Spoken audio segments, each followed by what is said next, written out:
चला तर मग आज करूया छान असा गाजराचा हलवा, कारण मार्केटमध्ये खूप छान असे गाजर आलेले आहेत. तर सुरुवातीला आपल्याला छान मोठे मोठे बघून गाजर आणायचे, कारण किसण्यासाठी आपल्याला इझी जाईल.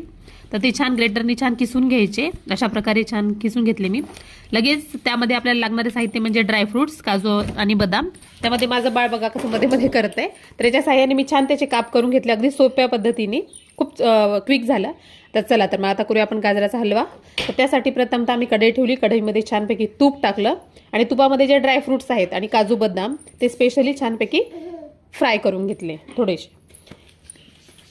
त्यानंतर ते काढून घेतले आणि 2 विलायची आहे ती मी डायरेक्ट नंतर त्यामध्ये टाकणार आहे. आणि आता यामध्ये आपण लगेच जो गाजराचा किस केला होता तो यामध्ये टाकायचा आहे.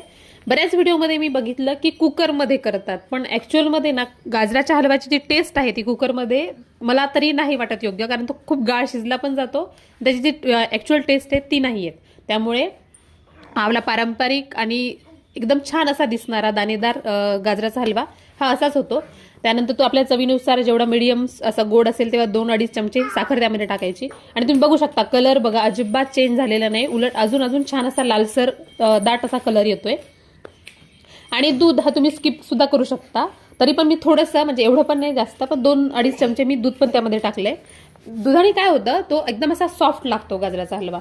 आणि वरतून पूर्ण ड्रायफ्रुट्स टाकले त्यावर चांगला सॉफ्ट. थोडासा थोड्या वेळानंतर चेक केलं तर आपला गाजराचा हलवा छानपैकी बघा खूप छान असा तयार झालेला आहे. आणि कलर तर एकदम डेलिशियस दिसतोय. त्यामुळे नक्कीच या सीझनमध्ये गाजराचा हलवा करून बघा.